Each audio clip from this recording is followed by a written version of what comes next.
জবাব তোমায় দিতে হবে, জবাব তোমায় দিতে হবে। অপদার্থ পুলিশ প্রশাসন বাংলা থেকে অপদার্থ পুলিশ প্রশাসন বাংলা থেকে অভিষেক বন্দ্যোপাধ্যায় আজকে আসবে বাচ্চার রক্তের ওপর দিয়ে, যাকে মেরে ফেলা হয়েছে, আজকে অভিষেক বন্দ্যোপাধ্যায় রক্তের ওপর দিয়ে হাঁটবে। আসার আগে এত বড় বোমা বিস্ফোরণ, আজকে এখানে সবাই যারা এসেছেন, সবাই যারা আছেন, আজকে কোথায় পৌঁছেছে আমাদের ভোট 20 তারিখ, আর তার আগে এত বড় একটা মানে বিস্ফোরণে আজকে মানে একজনের পুরো নারী ভুড়ি, একটা বাচ্চার নারী ভুড়ি বেরিয়ে গেল।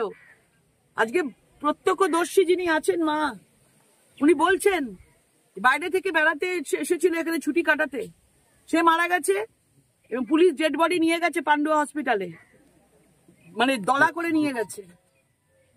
আর দুজন এখন হসপিটালে, ইমামবাড়া হসপিটালে আছে।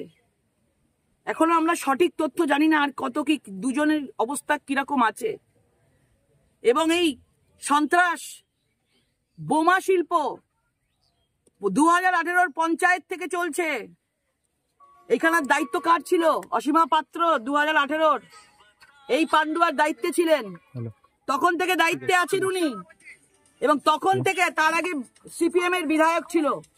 কিন্তু এত বারবার বোমা, এত বারবার সন্ত্রাস এই হুগলির বুকে, এই পান্ডুয়ার বুকে দেখা যায়নি, যা আজকে প্রমাণ করলো। একদিকে সন্দেশখালী, তারপর মুর্শিদাবাদ, তারপর হুগলির বুকে বোমা পাওয়া যাচ্ছে। মায়েদের কান্না কি মমতা বন্দ্যোপাধ্যায় শুনতে পাচ্ছে? এত মায়েরা আছে, কেউ শুনতে পাচ্ছে? এই রক্তের ওপর দিয়ে হেঁটে যাবে অভিষেক বন্দ্যোপাধ্যায়, কি বলবে? বলবে বিজেপির সন্ত্রাস বলে কাটাবে তো। আজকে চারিদিকে বোমা, আজকে পুলিশ নিজে বলছে যে ওদিকে যাবেন না, আরো বোমা উদ্ধার হচ্ছে, জায়গা সেফ নয়। তার মানে এইসব চারিদিকে বোমা রয়েছে। আপনারা ভাবুন, মমতা বন্দ্যোপাধ্যায় স্টেজের মধ্যে দাঁড়িয়ে বলছেন সব সিজ করা হচ্ছে, আর সন্দেশখালীতে অস্ত্র ভান্ডার, হুগলিতে বোমার ভান্ডার পাওয়া যাচ্ছে, বোমা শিল্প তৈরি হচ্ছে। মানুষের ওপর এদের বিশ্বাস নেই, এরা বোমা দিয়ে ভোট করাতে চাইছে। সব এনআইএ তদন্ত হওয়া উচিত।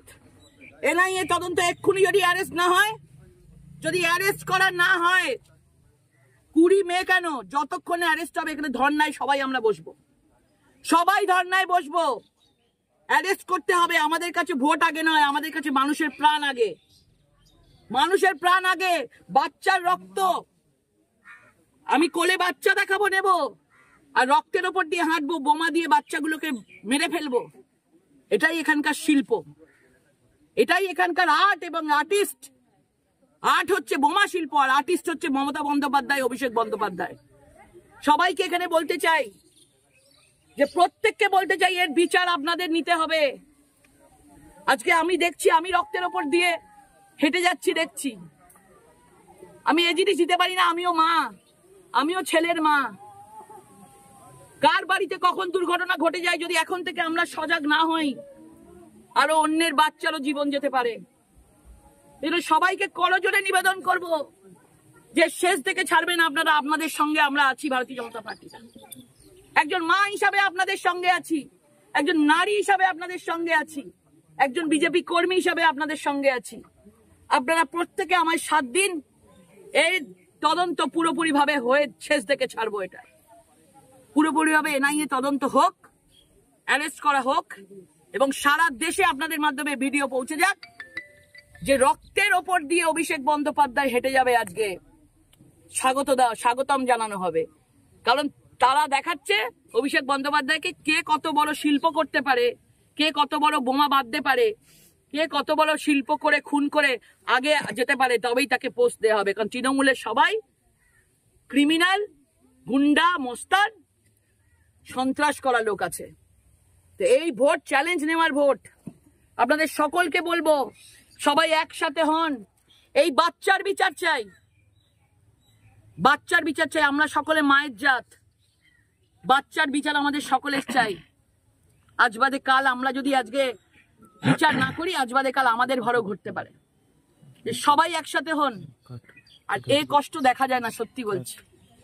এইভাবে রক্তের ওপর দিয়ে আমি নিজে যাচ্ছি, বিশ্বাস করুন আমি ভাবতে পারছি না। ওর বাড়ি পাল্লা